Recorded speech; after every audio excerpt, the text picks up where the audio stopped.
Une majorité de nos internautes est favorable à une réouverture du pont de Pierre aux véhicules motorisés. Ils mettent en avant les difficultés de circulation, et le retard du pont Simone Veil. Ceux qui souhaitent le maintenir fermé aux voitures, mettent en avant la tranquillité et en appellent à la protection de ce monument historique. Lundi, nous avons sollicité nos internautes pour connaître leurs avis sur un des débats qui agitent la métropole de Bordeaux ces jours-ci: faut-il rouvrir le pont de Pierre aux voitures ou pas? La décision sera prise ce jeudi par un comité de pilotage composé d'élus et du président de la métropole Alain Juppé.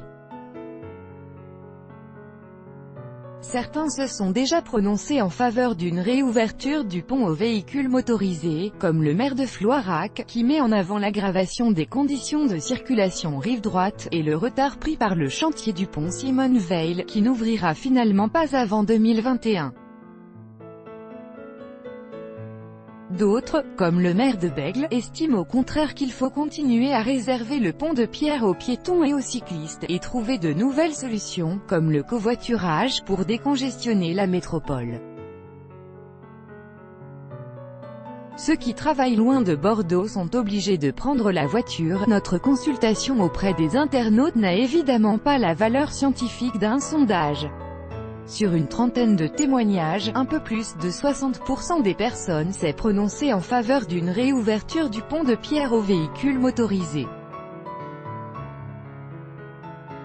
Deux arguments sont essentiellement mis en avant: les difficultés de circulation sur la métropole, et le retard du pont Simone Veil.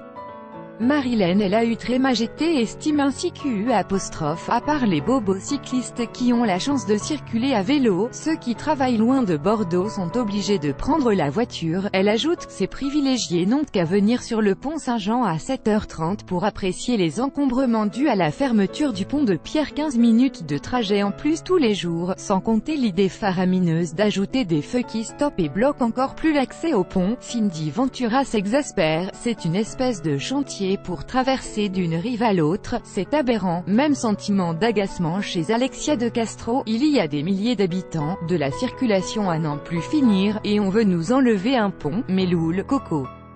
Bella souligne que Bordeaux ça devient l'enfer pour aller travailler, et avec le retard de l'autre pont ce n'est plus possible. Idem pour Mélanie Borabourou: je pense qu'il devrait être rouvert jusqu'à l'ouverture du nouveau pont car là, la circulation ce n'est plus possible, et de prévenir, avant que quelqu'un ne me dise: tu n'as qu'à prendre le tram. Je réponds que cela n'est pas possible au vu de là où j'habite et de là où je travaille. Le jour où il se cassera la figure, ça sera vachement plus pratique. Au milieu de ce concert de critiques quant à la décision de fermer le pont aux voitures, qui remonte à août 2017, quelques voix se font tout de même entendre pour défendre cette mesure.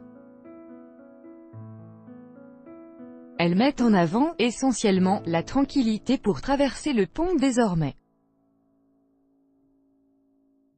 Parine Malaro va même plus loin, en appelant à la protection de ce monument historique. C'est vrai que le jour où il se cassera la figure car il y aura eu trop de passages, ça sera vachement plus pratique.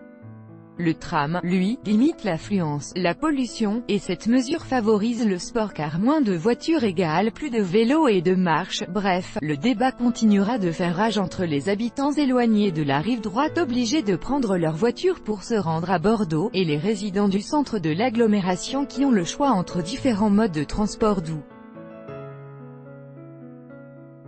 y compris le vélo.